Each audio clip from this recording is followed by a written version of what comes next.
Boker Tov à nouveau, nous sommes donc le 28 décembre, le 26 décembre, pardon, 2002, pardon, nous sommes donc le 26 décembre 2019 et le 28 Kislev 5780.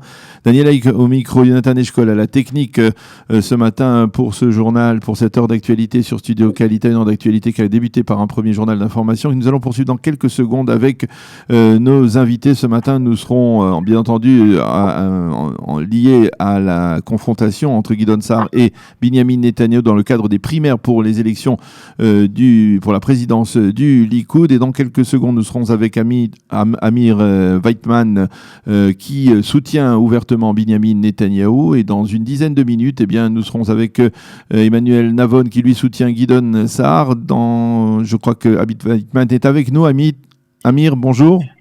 Bonjour. Bonjour Boker Tov, Amir. Nous l'avons vu hier, vous avez été reçu en tant que responsable du groupe des libéraux au Likoud par le Premier ministre Binyamin Netanyahu et vous lui avez apporté votre soutien quelques heures avant le début de ces élections pour la présidence du Likoud. Pourquoi pour vous Binyamin Netanyahu est-il le candidat dont le Likoud a besoin aujourd'hui ? Eh bien, vous savez, je suis à la tête, fondateur et à la tête d'un groupe qui s'appelle les libéraux au Likoud, dont l'objectif est la promotion de l'économie de marché et de la libre entreprise en Israël. Nous savons tous, on connaît tous Binyamin Netanyahu depuis très longtemps, nous savons tous que c'est un sujet qui est cher à son cœur. Il a une idéologie qui est très très profonde et on va dire avec des bonnes raisons pour laquelle il croit. C'est pas simplement qu'il a des opinions quelconques. Il est très profondément convaincu dans ce sujet. Il a fait de nombreuses choses dans ce domaine en Israël depuis maintenant 25 ans. Et nous sommes arrivés avec lui à différents accords sur différents points. Et nous pensons qu'il pourra continuer à faire de bonnes choses dans ce domaine. Et par ailleurs, nous sommes arrivés aussi avec lui avec différents accords sur des choses que nous voulons faire au sein du Likoud, en fait, afin d'assurer la pérennité de ses opinions et de cette idéologie au sein même du Likoud. C'est pour ça que nous allons donner en fait nous allons créer un nouvel organe au sein du Likoud dont l'objet va être de promouvoir l'idéologie, les concepts de la libre entreprise, du libre marché.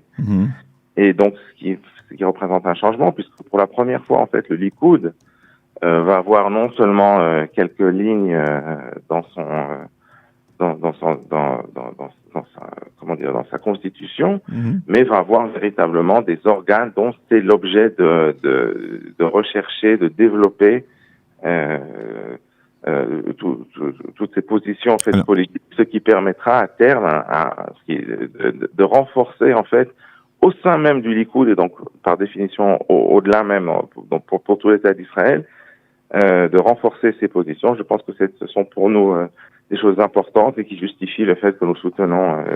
Même si on a parfois le sentiment que ce genre de promesse qui intervient justement à la veille de cette confrontation électorale ou à l'approche des élections, peut rester lettre morte. Il y a eu on se demande souvent pourquoi Binyamin Netanyahu fait tant de promesses à la veille des élections et que pourquoi ne les a-t-il pas concrétisées pendant les 10 dernières ou 11 dernières années.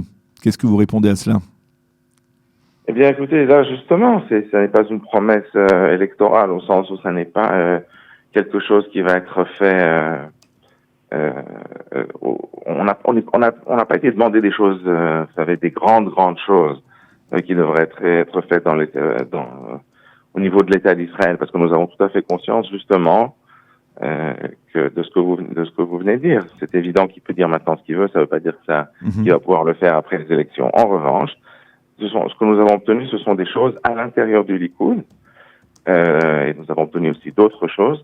Ce sont des choses, en revanche, que Netanyahu peut faire demain. C'est-à-dire, dès la semaine prochaine, il peut les faire. Et nous pensons qu'il va les faire. Et ça va changer, en fait, l'ordre la balance du pouvoir au sein du Likoud en notre faveur. Et donc, c'est mon objectif, c'est de permettre en fait que dans la prochaine génération, dans les prochaines années, le camp libéral au sein du Likoud devienne de plus en plus fort et de plus en plus influent afin que nous puissions influencer la politique de ce pays dans une bonne direction. Voilà, c'est mon objectif et je pense que nous avons obtenu ça. Alors, prenons un léger recul, bien qu'on soit donc à moins d'une heure du début de cette consultation électorale. La consultation a déjà commencé, parce qu'en fin de compte, les bureaux de vote devaient ouvrir à 9h. À 9h, mais ils ont avancé ça, donc en fin de compte, ils ouvrent à 8h. Ils ont déjà ouvert il y a 10 minutes. Ah, ils ont ouvert. Alors justement, on peut se poser la question d'une certaine manière. Aujourd'hui, à votre avis, est-ce que le leadership de Benyamin Netanyahou vous semble remis en cause par cette confrontation, justement? C'est la première fois depuis plusieurs années, on va dire depuis 2014, qu'il y a une véritable confrontation entre Benyamin Netanyahou et un autre candidat. À l'époque, c'était Danny Danon, si je ne m'abuse. Depuis donc 5 ans, Benyamin Netanyahou n'a pas remis son leadership en cause. Est-ce qu'aujourd'hui, vous pensez qu'il y a une remise en cause de ce leadership, en particulier autour des affaires judiciaires du Premier ministre? D'abord, il y a les élections. Moi, je suis tout à fait content. Je pense que c'est très très bien qu'il y ait des élections au sein du Likoud. Je pense que ça a insufflé un souffle d'énergie dans le Likoud. C'est très bien. Comme on dit, le terrain du Likoud s'est réveillé. Je pense que c'est tout à fait positif. D'une part, je pense que le Likoud est un parti qui est ouvert et démocratique. Par conséquent, Gideon Sa'ar a parfaitement le droit de se présenter. Je pense qu'il a fait une campagne tout à fait honorable, au contraire de certaines personnes, en particulier dans le camp de Netanyahou, qui se sont comportées de manière, dans certains cas, éhontée, qui ont traité de traîtres et de tous les mots. Moi, je ne suis évidemment vous ne soutenez pas ce genre de comportement? Pas du tout, non. Excusez-moi, pas du tout. Je pense que on est dans un parti ouvert. Gideon Sa'ar a par ailleurs des arguments qui, en tout cas, pour une bonne partie d'entre eux, sont parfaitement plausibles. Donc, moi, je n'ai aucun problème avec ça.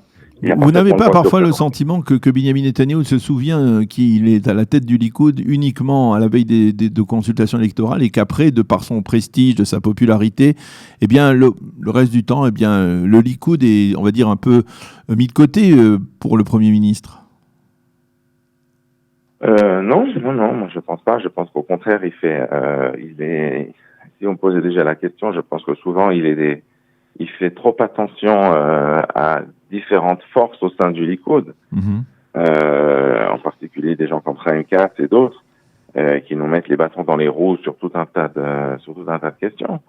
Mais moi je n'ai pas du tout cette impression. Non, je pense que Netanyahou, d'un autre côté, évidemment, il est le Premier ministre. Il n'est pas simplement le président du Likoud, il est le Premier ministre d'Israël et il a des contraintes, comme tous les dirigeants du monde, et en particulier les dirigeants d'Israël, qui font qu'il ne peut pas toujours mettre en œuvre l'idéologie du Likoud à tous les niveaux, que ce soit économique, social, que ce soit au niveau politique, sécuritaire. Il est bien évident qu'on ne fait pas ce qu'on veut. C'est paraît une évidence. Et alors ensuite, on peut discuter. Moi, je pense en effet que dans tout un tas de cas, Netanyahou gouverne le pays trop à gauche à mon goût, mais bon, c'est lui le Premier ministre, c'est pas moi. Donc je pense que dans l'ensemble, c'est un bon Premier ministre. Il n'est peut-être pas toujours un excellent Premier ministre, mais je pense qu'il a été capable de résister, par exemple, à Obama pendant 8 ans, ce qui n'était pas facile. Je pense qu'il tire profit du fait que le président aux États-Unis actuel soit Trump. Je pense que la situation économique, sociale, militaire et diplomatique d'Israël aujourd'hui est meilleure qu'elle n'a jamais été, à bien des égards. Et donc, dans l'ensemble, je pense que c'est un bon Premier ministre et qu'il faut qu'on essaie de l'aider pour qu'il puisse continuer à être le Premier ministre de ce pays pendant encore quelques années. Et ma foi, si en fin de compte, il n'y arrive pas, il n'y arrive pas. Mais de notre côté, en tant que gens du Likoud, nous devons faire un effort aujourd'hui pour lui donner un mandat pour qu'il puisse reconduire le pays après les prochaines élections de mars. Que répondez-vous à ceux des proches de Gideon Sa'ar qui disent que finalement le Likoud peut rester solide avec Benyamin Netanyahou, mais Benyamin Netanyahou n'a pas la capacité à former une coalition gouvernementale majoritaire pour gouverner au lendemain des élections? Ben on verra. C'est ce que je dis, ce n'est pas un argument qui est implausible. Certes, il semble que c'est difficile. On verra après les élections. Maintenant, d'un autre côté, il faut quand même voir que ce qu'ils disent sur Netanyahou est de nouveau, c'est pas complètement faux, évidemment. Hein. On a vu ça à la fois après les élections d'avril et après celles de septembre, hein, ça c'est clair. Mais ceci étant, est-ce que ça veut pour autant dire que Gideon Sa'ar, lui, pourra faire un gouvernement de droite? Rien n'est moins sûr.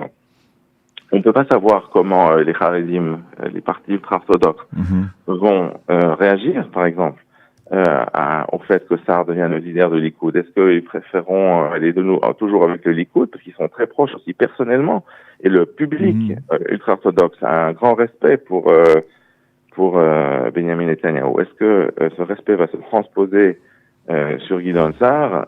Vous savez comme on dit, peut-être vaincu, peut-être vaincu, non, on peut pas savoir. Est-ce que les partis ultra-orthodoxes... Mais il y a là un risque, hein, c'est-à-dire de perdre le pouvoir. Mais il y a un risque. D'abord, c'est vrai, je suis parfaitement conscient de ça, mais il y a aussi un risque avec Gideon Sa'ar, parce que on pourrait parfaitement envisager une coalition entre le parti bleu-blanc, les partis ultra-orthodoxes, voire le parti travailliste, et peut-être que ça suffira comme ça, parce qu'il faut quand même pas oublier que selon, en tout cas la plupart des sondages, le Likoud serait moins grand, même si peut-être on dit que le camp de droite serait plus grand avec Sa'ar, de 3 à 5 mandats en fonction des sondages. Ce qui semble de la grande majorité des sondages, c'est que le Likoud aurait plusieurs mandats de moins sous la direction de Sa'ar. Et dans certains cas, il y a même une différence de 7 mandats. Donc, est-ce que le Likoud serait à même de former une coalition alors qu'il aurait 6 ou 7 mandats de moins que Blanc-Bleu? Rien n'est moins sûr. Donc, on pourrait parfaitement envisager dans ce cas-là, simplement que les ultra-orthodoxes passent à gauche. Parce que on comprend tous qu'il n'y a aucun problème de principe pour bleu-blanc de faire ça. C'est une question de prix. Donc, il faut aussi pas oublier ça. Donc, moi, ce que je dis simplement, c'est que tout ça, ce sont des spéculations. Vous n'en savez rien, je n'en sais rien, personne n'en sait rien. Moi, je sais différentes choses, deux choses.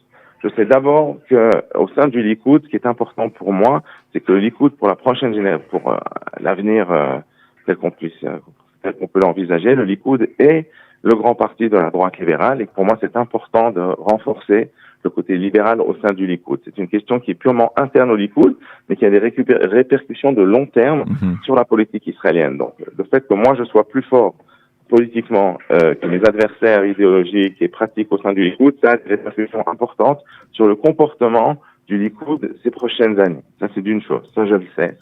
C'est pas une spéculation, c'est un fait.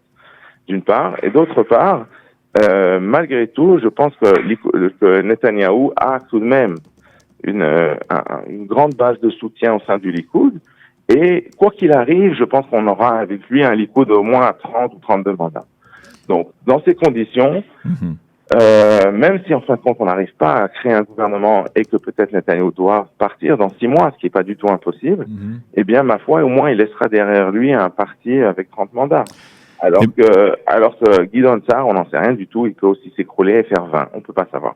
Eh bien, Amir Weitman, merci beaucoup d'avoir été avec nous ce matin, de nous avoir permis de mieux comprendre un peu la position de ceux qui vont soutenir aujourd'hui Benjamin Netanyahou lors de ces élections primaires pour la présidence du Likoud. Merci beaucoup d'avoir été avec nous et bonne journée, bon vote pour les adhérents du Likoud. Merci à vous.